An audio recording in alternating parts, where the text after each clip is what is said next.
Lá em Êxodo, Moisés vai dizer: Senhor, se a tua presença não vai comigo, não nos faça subir deste lugar. Se a tua presença não vai comigo, Senhor, não me deixe sair daqui, porque eu vou perecer. Um anjo não substitui a tua presença, ó Pai. Porque Moisés amava o Pai de tal maneira que ele não podia abrir mão da presença do Pai ao lado dele. Por isso que Jesus está dizendo: onde está o teu tesouro, ali está também o teu coração. Oh, irmãos, não foi os religiosos da época lá, os sacerdotes que foram atrás de Judas, não. Foi Judas que foi atrás deles. E foi Judas que ofereceu para traí-lo em troco de 30 moedas. 30 moedas. Porque Judas não conhecia aquele a quem ele seguia. Judas não conhecia o Filho de Deus. Judas não conhecia o propósito do Filho de Deus aqui. Por isso Judas não o amava. Porque não o conhecia. Judas não amava, por isso traiu Jesus por 30 moedas. Foi ele que foi atrás de negociar a Jesus. E recebeu 30 moedas. Porque onde está o teu tesouro, ali estará também o teu coração. Salmo 73.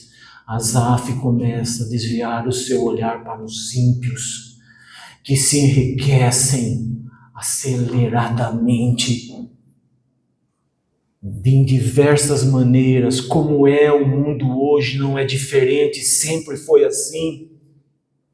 Mas Asaf confessa: quando eu estava nesse transe mental, eu estava embrutecido, distante de Deus, sim. Mas quando ele entra no templo, o Senhor mostra para ele o fim daqueles que são ricos materialmente, onde o coração está no tesouro dessa vida. E ele se arrepende. Ele clama a misericórdia de Deus. Ele confessa o seu pecado. E ele percebe que não há riqueza maior do que a presença de Deus. Não existe. Nunca houve, nem haverá riqueza maior do que a presença de Deus, a vida de Cristo em nós, a salvação eterna, a vida eterna. E o Senhor nos dá tudo isso graciosamente, porque pela graça nós somos salvos, mediante a fé. Não é de acordo com aquilo que nós fazemos, é tudo que já foi feito. E o que o Senhor espera de nós, que o nosso coração esteja voltado a Ele e o ame em plenitude. Não há espaço, irmãos, para coisas terrenas no coração daquele que ama a Deus. Não pode haver. Não pode haver.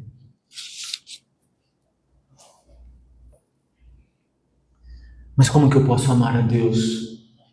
E como que eu sei que eu amo a Deus? Irmãos, os mandamentos do Senhor não são penosos. Mas Jesus vai dizer lá, olha, se alguém quiser vir a mim, a si mesmo se negue, dia a dia tome a sua cruz e siga-me. Como que eu sei que eu amo a Deus? Quando no meu dia a dia eu busco fazer a vontade de Deus, negando as minhas vontades, negando a mim mesmo, negando os prazeres terrenos que me afastam de Deus, amando o meu irmão, que a atitude de amar o meu irmão mais do que a mim mesmo é negar a mim mesmo, é socorrer os necessitados. Porque dentro de mim habita a presença do Espírito Santo, não há avareza dentro de mim, e eu abro mão daquilo que eu tenho em favor do necessitado, dos nossos irmãos na fé.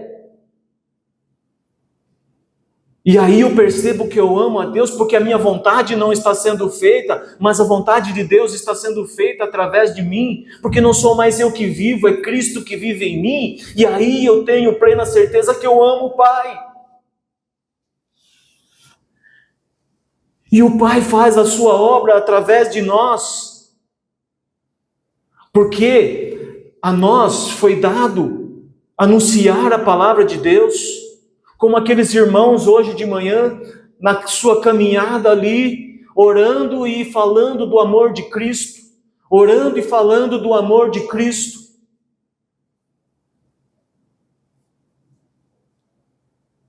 É a obra de Deus através da nossa vida. São coisas que os anjos anelaram perscrutar, entender mais, conhecer mais, mas não, o Senhor deu a nós, porque Ele nos ama. Porque Ele nos ama. E se Ele não dá a nós a incumbência de anunciar o Evangelho, nós não teríamos então vontade nenhuma de ler a palavra de Deus, aprender mais, conhecer mais a esse Deus maravilhoso, para que nós possamos falar do seu amor. Percebe como que o Senhor nos ama de tal maneira que Ele nos aconselha a negarmos a nós mesmos todos os dias, tomar a nossa cruz e seguir a Ele. Percebe, irmãos, que não há nada que o inimigo possa nos acusar diante de Deus em nós não merecermos a salvação? Porque até mesmo no carregar a cruz, o Senhor coloca ali um homem, Simão de Cirene, para carregar a cruz em nosso lugar. Nem mesmo essa acusação o inimigo terá direito naquele dia diante de Deus de nos acusar, que é impossível nós sermos crucificados com Cristo se nem ao menos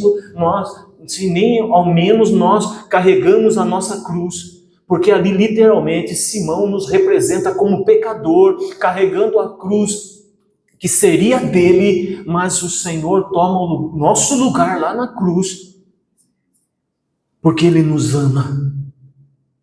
E até que ponto nós entendemos isso para nós nos dispormos a amar um pouco mais daquilo que nós amamos a Deus, um pouco mais ainda a esse Deus maravilhoso.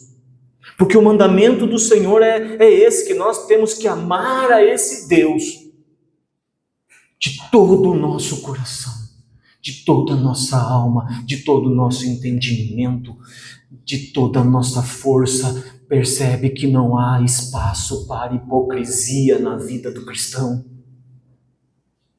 Não há espaço para hipocrisia. Não. O Senhor nos conhece. O Senhor sonda os nossos corações. E até mesmo o que nós estamos pensando agora, o Senhor sabe o que nós estamos pensando. Se o nosso pensamento está aqui em compartilhar a palavra de Deus, ou nós estamos viajando naquilo que nós temos que fazer ao sair daqui. O Senhor conhece.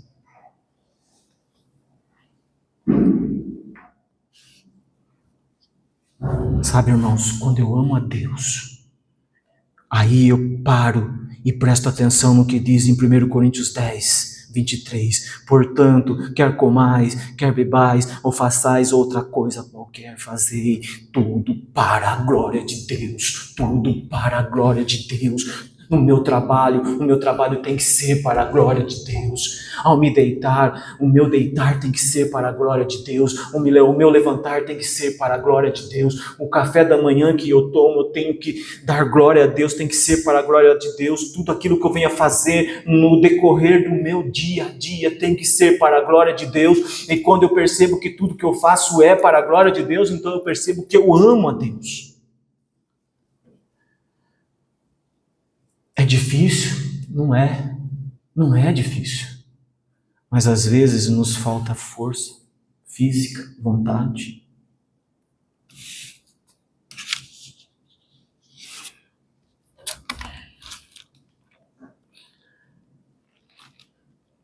João 21, irmãos.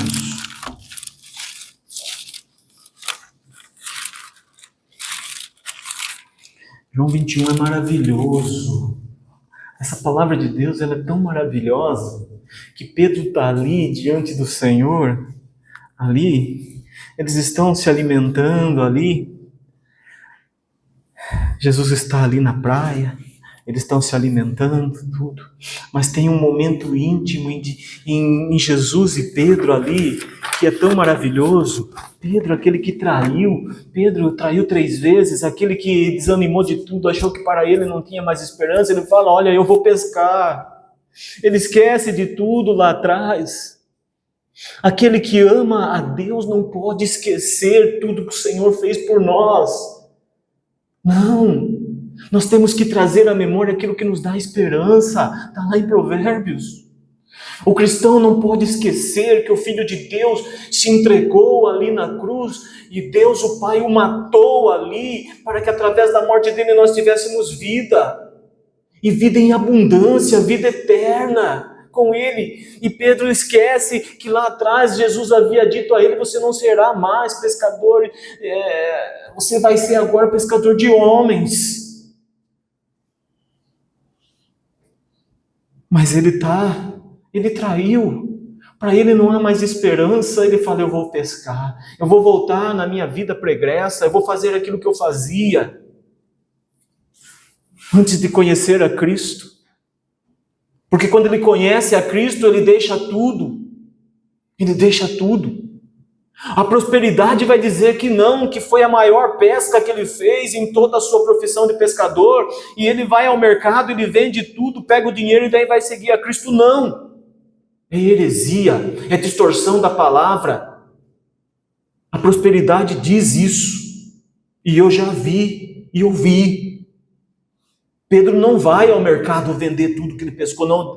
Tudo é deixado ali e ele segue a Cristo. Mas agora ele está dizendo, eu vou voltar à minha vida pregressa, eu vou pescar. E os discípulos vão com ele. Mas naquele momento de intimidade ali, Jesus diz para ele, Simão, filho de João, amas-me mais do que estes outros? Ele respondeu, sim, Senhor, tu sabes que eu te amo. E Jesus então diz a ele, apacenta os meus cordeiros. Tornou a perguntar pela segunda vez, Simão, filho de João, tu me amas? Ele respondeu, sim, Senhor, tu sabes que eu te amo. Disse-lhe Jesus, pastoreia as minhas ovelhas.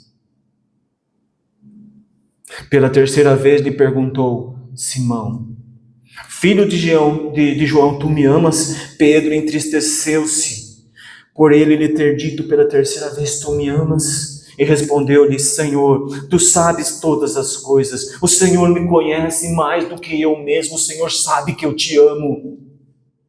Jesus lhes diz, apacenta as minhas ovelhas. Amar ao Pai é amar ao próximo.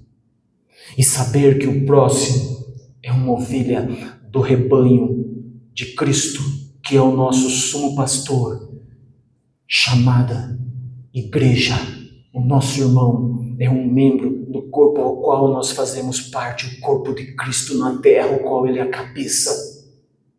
E amar a Deus é amar o nosso irmão, a ponto de nós cuidar do nosso irmão, porque Jesus vai dizer, apacenta as minhas ovelhas, cuida das minhas ovelhas, não são suas, Pedro, são minhas, cuida das minhas ovelhas.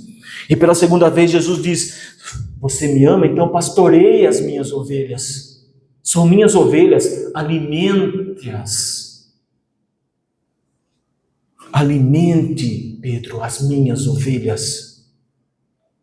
E pela terceira vez, de novo, o cuidado. Você me ama, então apacenta.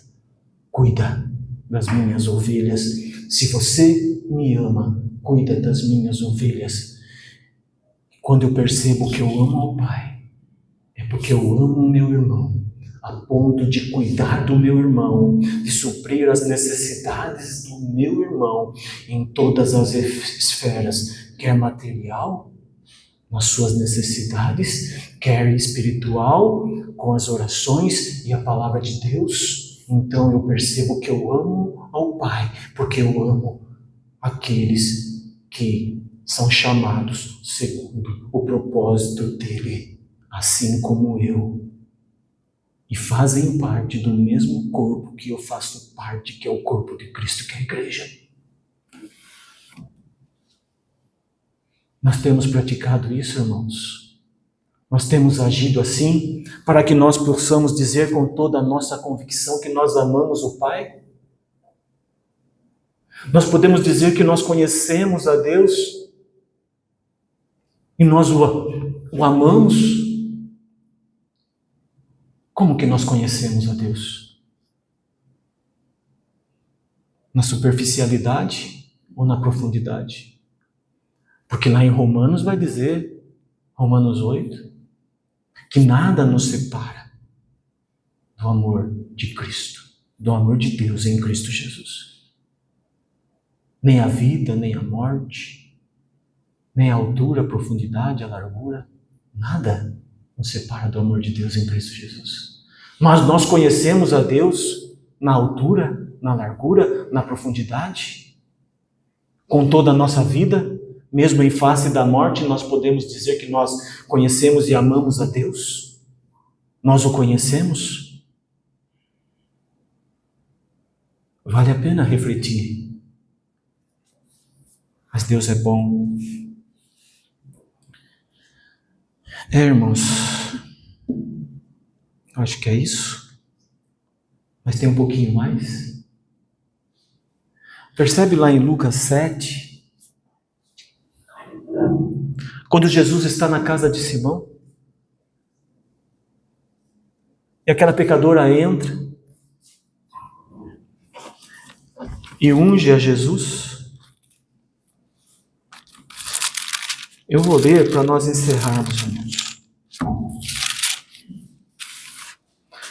Lucas 7:36. Jesus está na casa de um religioso. Sabe os fariseus, irmãos? Jesus chama eles de hipócritas.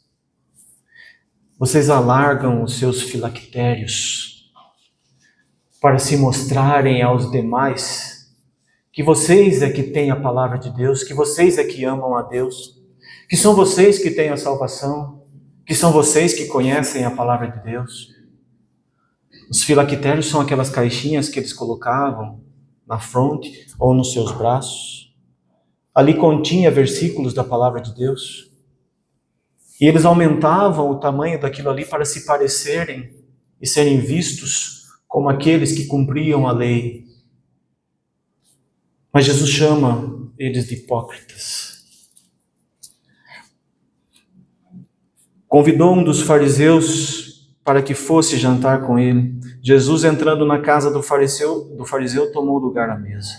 Eis que uma mulher da cidade, pecadora, sabendo que ele estava à mesa na casa do fariseu, levou um vaso de alabastro com unguento. Estando por detrás aos seus pés, chorando, regava-os com suas lágrimas e o enxugava com seus próprios cabelos. E beijava-lhes os pés e os ungia com unguento. Ao ver isso, o fariseu que o convidara disse consigo mesmo, em pensamento: se esse for a profeta, bem saberia quem e qual é a mulher que lhe tocou, porque é pecadora. Dirigiu-se Jesus ao fariseu e lhe disse: Simão, uma coisa tenho a dizer-te. E Simão diz: dize-a, mestre. Certo credor tinha 2 devedores. Um lhe devia 500 denários e o outro 50. Não tendo nenhum dos dois como que pagar, perdoou-lhes a ambos. Qual deles, portanto, o amará mais? Respondeu-lhe Simão: suponho que é aquele a quem mais perdoou. Replicou-lhe Jesus: julgaste bem. Aí Jesus dá a costa para o religioso. Ele volta para a mulher. E voltando-se para a mulher, disse a Simão, olhando para a mulher, ele disse para aquele que está atrás dele: lembra do episódio de Pedro? Não, Senhor, tem misericórdia de ti, não vá para Jerusalém. Jesus, ele vira as costas não para Pedro, mas para aquele que estava falando através de Pedro. E a mesma coisa acontece aqui. E voltando-se para a mulher, disse a Simão: vês essa mulher? Olhe para ela, Simão. Entrei em tua casa e não me deste água para os pés. Esta, porém, regou os meus pés com lágrimas e enxugou com os seus cabelos. Não me deste ósculo. Ela, entretanto, desde que entrei, não cessa de me beijar os pés. Não me ungiste a cabeça com óleo, mas esta, com bálsamo, ungiu os meus pés. Por isso te digo, perdoados-lhes são os seus pecados, os seus muitos pecados, porque ela muito amou, mas aquele a quem pouco se perdoa, pouco ama. Então disse a mulher, perdoados são os teus pecados. Os religiosos que estavam com ele à mesa começaram a dizer entre si, quem é este que até perdoa pecados? Eles disseram isso, irmãos, porque eles estavam acostumados com os sacrifícios para o perdão do pecado. E ali eles não conheciam a Cristo, eles não sabiam que eles estavam diante daquele que seria o sacrifício único a Deus para o perdão dos pecados. Mas Jesus disse à mulher, a tua fé te salvou. Entendeu, irmão? Jesus estava dentro da casa do fariseu, mas o fariseu não conhecia Jesus. Aquela mulher vinha de fora, adentrando aquela casa. Ela se prostra aos pés de Jesus, porque ela sabia quem era aquele que estava ali. Ela conhecia Jesus. Simão, ele condena a atitude de Cristo, mas Jesus o repreende. Você não me deu honra nenhuma. E ela, desde o momento que ela entrou aqui, a única coisa que ela sabe fazer é me honrar. Haviam 2 devedores, um devia 50 e outro 500. E o credor perdoou os 2. Quem amará mais esse credor? O religioso que tem em seu coração os dividendos da vida, ele vai dizer sim, aquele que devia mais. Você respondeu bem. Sabe, Simão, ela me amou porque muito foi perdoada.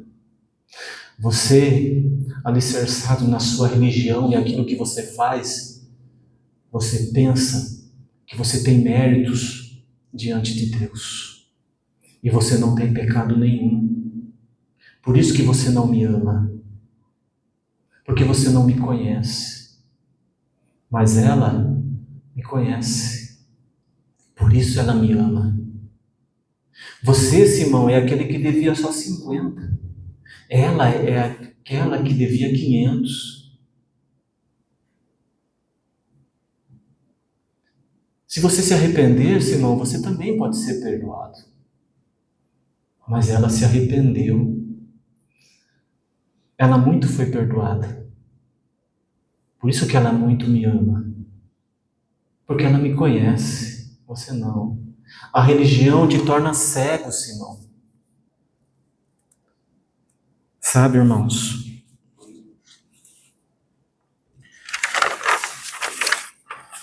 No Salmo 119, lá nós temos, do 9 ao 16, leia. E você vai entender lá o que é amar a Deus. E que nós, nessa noite, possamos nos conhecer como não aquele que devia só 50, não, mas como aquele que devia muito, como aquele que devia 500 diante de Deus. Para que ao conhecer a nossa pequenez diante de Deus, e quão grande era a nossa dívida, que foi perdoada, foi paga ali na cruz do Calvário, que nós, a entendermos tudo isso e nos conhecermos, nós possamos buscar a conhecer mais desse Deus maravilhoso e percebendo a nossa dívida que foi paga ali na cruz, nós possamos amá-lo assim como aquela pecadora amou. Não é difícil, irmãos, nós entendermos isso, mas que nós possamos entender isso. que naquela sala, onde há religiosidade, mas há a graça de Deus, nós somos aquela pecadora, aos pés de Jesus, agradecendo a todo instante, em todos os seus gestos, dando honra que o proprietário daquela casa, aquele religioso, não ofereceu porque não conhecia, por isso ele não amava a Cristo. Mas aquela mulher, ela amou de tal forma, de tal maneira, que Jesus olha para ela e diz: perdoados são todos os seus pecados, a sua fé te salvou. Que nós possamos entender isso, irmãos, a profundidade dessa palavra, e podermos, na nossa caminhada, no nosso dia a dia, amarmos a esse Deus maravilhoso um pouco mais, um pouco mais. Mas para isso eu preciso conhecê-lo um pouco mais, dia a dia. Como fazendo isso? Negando-me dia a dia, tomando a minha cruz dia a dia e seguindo a Cristo. Não há outro caminho. Que Deus continue nos abençoando.